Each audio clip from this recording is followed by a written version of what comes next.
Hello hi welcome back to my channel. ఈరోజు ఒక మంచి రెసిపీతో మీ ముందరైతే వచ్చేసానండి.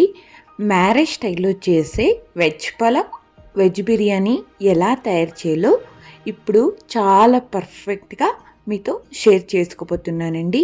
ఎవరైనా గెస్ట్ వచ్చినప్పుడు జస్ట్ 30 మినిట్స్లో ఈ వెజ్ పలావ్ అనేది రెడీ అయిపోతుంది. సో దానికి కావాల్సిన ఇంగ్రీడియంట్స్ అయితే ఇక్కడ చూపిస్తున్నాను. పొటాటోస్, కాలీఫ్లవర్, బీన్స్, అలాగే క్యారెట్, వీటన్నిటిని, అలాగే నేను ఓవర్ నైట్ సోక్ చేసి పెట్టుకున్న బఠానీలు. ఇప్పుడు దీనికి కావాల్సిన ఒక మసాలా పేస్ట్ని అయితే రెడీ చేసుకుందాం రండి. ఈ పలావ్కి ఒక మంచి మసాలా పేస్ట్ని అయితే ప్రిపేర్ చేసుకుందామండి. కొత్తిమీర, పుదీనా, అలాగే అల్లం వెల్లుల్లి, పచ్చిమిర్చి వీటన్నిటిని బ్లెండ్ చేసుకోవాలి.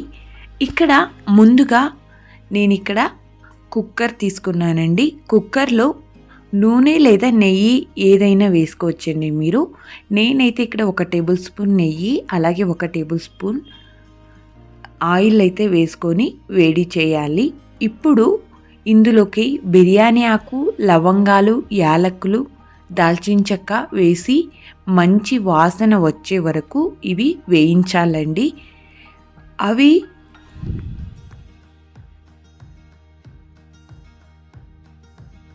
తర్వాత స్లైసెస్గా కట్ చేసిన ఉల్లిపాయలు వేసి బాగా గోల్డెన్ బ్రౌన్ కలర్ వచ్చేంత వరకు వేయించాలండి.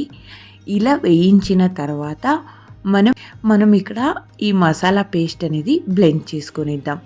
చెప్పాను కదండి ముందుగానే, వెల్లుల్లిలు, అల్లం, అలాగే పచ్చిమిర్చి, పుదీనా, కొత్తిమీర వీటన్నిటిని మంచిగా పేస్ట్ చేసుకొనిద్దాం రండి. ఇలా నేను చెప్పే ప్రాసెస్లో ఒకసారి చేసి చూడండి. బిర్యానీ సేమ్ పెళ్ళిళ్ళలో చేస్తారు కదండి వెజ్ పలావ్ అనేది, సో ఆ టేస్టే వస్తుందండి. నేను వాళ్ళతో కనుక్కొని ఈ రెసిపీ అనేది మీతో షేర్ చేస్తున్నానండి. సో ఇక్కడ చూస్తున్నారు కదండి, ఆనియన్స్ అనేది బాగా గోల్డెన్ బ్రౌన్ కలర్ వచ్చినాయి. సో ఇప్పుడు ఈ పేస్ట్ అనేది వేసేసి పచ్చి వాసన పోయేంత వరకు మంచిగా ఫ్రై చేసుకోవాలి. ఇలా ఫ్రై చేసుకున్న తర్వాతనే మనం వెజిటేబుల్స్ అనేది ఇందులోకి యాడ్ చేయాలి.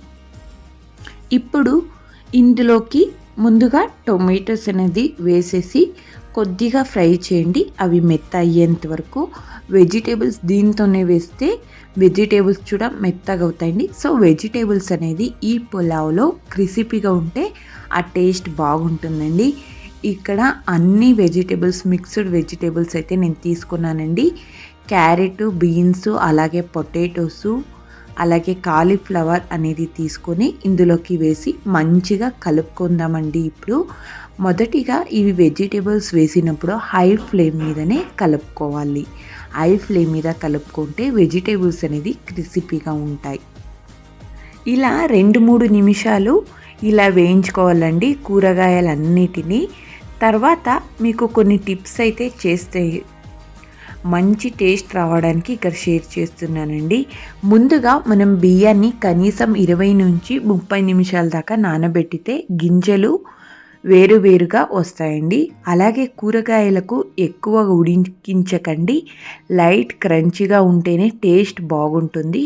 ఇందులోకి పుదీనా ప్లస్ కొత్తిమీర వేస్తే మంచి సువాసన మరియు ఫ్రెష్ టేస్ట్ అనేది వస్తుంది. ఇందులో పెరుగు వేసేటప్పుడు స్టవ్ ఫ్లేమ్ను కొద్దిగా తగ్గించండి, లోగా పెట్టండి, లేదంటే పెరుగు వేయడం వల్ల అది పేలే అవకాశం ఉంటుంది. అలాగే నీళ్లు సరైన మోతాదులో వేయండి, చాలా ముఖ్యమైనదండి. ఎక్కువైతే ముద్దగా అవుతుంది, తక్కువైతే గట్టిగా ఉంటుందండి. అలాగే ఇందులోకి గరం మసాలా ఎక్కువ వేయొద్దు, తక్కువ మోతాదులో మంచి ఫ్లేవర్ వస్తుంది. నెయ్యి కొంచెం వేస్తే రుచి మరింత పెరుగుతుందండి. అలాగే కుక్కర్లో 2 విజిల్స్ అయితే సరిపోతుంది, ఎక్కువైతే బిర్యానీ అనేది ముద్దగా అవుతుంది. చివర్లో 5 నిమిషాలు రెస్ట్ ఇవ్వడం వల్ల ఫ్లేవర్ బాగా సెట్ అవుతుందండి. సర్వ్ చేసే ముందు లైట్గా కలపాలి, గింజలు విరగకుండా. ఇప్పుడు చూస్తున్నారు కదండి మసాలాస్ అంతా ఎంత బాగా కలిసిపోయిందో అనేసి. తర్వాత మీరు స్పైసెస్ని బట్టి ఇక్కడ రెడ్ చిల్లీ పౌడర్ అయితే నేను 1/2 టేబుల్ స్పూన్ వేస్తున్నాను.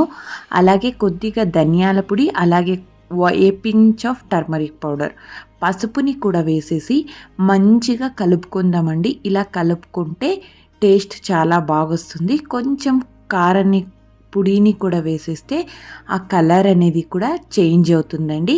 సో ఇలా కలుపుకున్న తర్వాత మీరు ఎంత కావాలో చూసి క్వాంటిటీని బట్టి వాటర్ అనేది యాడ్ చేసుకోవాలి. మీరు ఎక్కువ క్వాంటిటీ చేసినా కూడా ఈ ప్రాసెస్‌ని, ఈ మెథడ్‌నే ఫాలో అయిపోండి. టేస్ట్ చాలా బాగొస్తుందండి. ఇక్కడ నేను కొద్దిగా గరం మసాలాని కూడా యాడ్ చేస్తూ ఉన్నాను. ఎక్కువ యాడ్ చేయడానికి పోవద్దండి.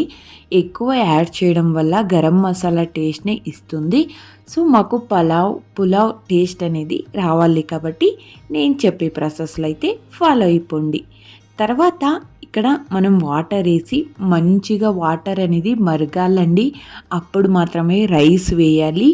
రైస్ వేసి మంచిగా కలుపుకున్న తర్వాతనే కుక్కర్ మూత అనేది పెట్టాలి. ఆ తర్వాతనే మనం కొద్దిగా బాగా కలుపుకొని 2 విజిల్ వచ్చేంత వరకు ఉడికించుకుంటే సరిపోతుందండి. అలా రైస్ వేసిన తర్వాత 2 విజిల్స్ వస్తాయి కదండీ! వెంటనే మనం విజిల్ తీసి సర్వ్ చేయకండి. అప్పుడు స్టవ్ ఆఫ్ చేసిన తర్వాత 5 నిమిషాలనేది రెస్ట్ ఇవ్వాలి. తర్వాత మెల్లగా కలిపి సర్వ్ చేయండి. అప్పుడు ఆ పులావ్ అనేది చాలా బాగొస్తుందండి.